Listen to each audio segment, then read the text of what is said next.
जिंदाबाद, Delhi weather union जिंदाबाद, Delhi weather union जिंदाबाद, रेगुलेशन पॉलिसी लागू करो, रेगुलेशन पॉलिसी लागू करो, रेगुलेशन पॉलिसी लागू करो, एसआरओ चोर को लागू- एसआरओ चोर को लागू करो, एसआरओ चोर को लागू करो, पेंडिंग वेजेस रिलीज करो, पेंडिंग वेजेस रिलीज- एसआरओ चोर को लागू करो, एसआरओ चोर को लागू करो, We want Justice! We want Justice! We want Justice! हमें क्या चाहिए इंसाफ! हमें क्या चाहिए इंसाफ! इंसाफ के आगे झुकना पड़ेगा, इंसाफ के आगे झुकना पड़ेगा, इंसाफ के आगे झुकना पड़ेगा। दिल्ली वेदर यूनियन आप मीडिया बंधुओं का आज 181 दिन हो गए हैं जहाँ पे इरिगेशन कम्प्लेक्स में हमें स्ट्राइक पर बैठे हुए। हम ये कहना चाहते हैं कि मौजूदा हालात में जो स्थिति बनी हुई है वो कश्मकश की स्थिति है, डेली बेजर के लिए बहुत निराशा की स्थिति बनी हुई है।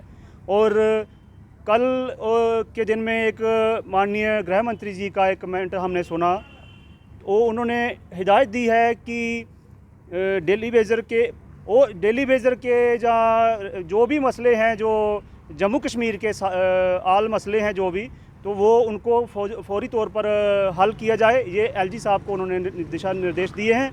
हम ये अपने बीजेपी की जो पार्टी है उनको ये कहना चाहते हैं कि आप हमारे लिए कुछ करने की स्थिति में अभी तक हमें दिख नहीं रहे हैं।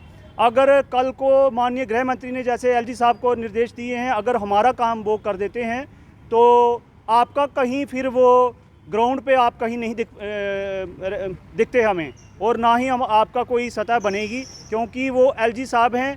वो अगर हमारा काम कर देते हैं तो फिर आप वोट के लिए भूल जाओ कि आपको वोट मिलेगा, क्योंकि आप अभी तक आपने ये नहीं एक बार भी दिखाया हम लोगों को कि हमारे लिए आप कहाँ पे स्टैंड कर रहे हो। ये थोड़ी ना होता है कि काम कोई और करेगा तो वोट आप लोगे। हमें चाहिए अपना हक दिलाने में आप कभी हमारे जो यहाँ पे धरना प्रदर्शन चल रहा है, यहाँ पे कभी आप सुध के लिए नहीं आए, और ना ही आप कभी वहाँ जाकर ये कह रहे हैं स्पेशली हमारे लिए कि भाई ये बहुत ही संगीन मसला है। इस वक्त रीढ़ की हड्डी जो कहे जाते हैं, जो मुलाजिम ये परेशान हैं, इनका मसला हल कीजिए जनाब। आप ये गोल मोल सी बात पता नहीं क्या कर देते हैं कान में, वो तो हमें दिखना भी चाहिए नहीं हमारे लिए कौन क्या कर रहा है। जो करेगा उसके फेवर में हमारा जो है वो हर तरह से हमारी उसके लिए बात होगी। एलजी साहब करेंगे, वो इतिहास रचेंगे। हम उनके लिए आज भी कह रहे हैं कि वो हमारे माननीय हैं। वो पहले भी एक गवर्नर साहब आए थे, माननीय जगमोहन साहब, उन्होंने इतिहास रचा था। आज भी हम उनकी बात करते हैं कि भाई उन्होंने इतनी फैमिलियों को रिलीफ दी थी और इतने परिवारों को उन्होंने उनके सहारा बने थे।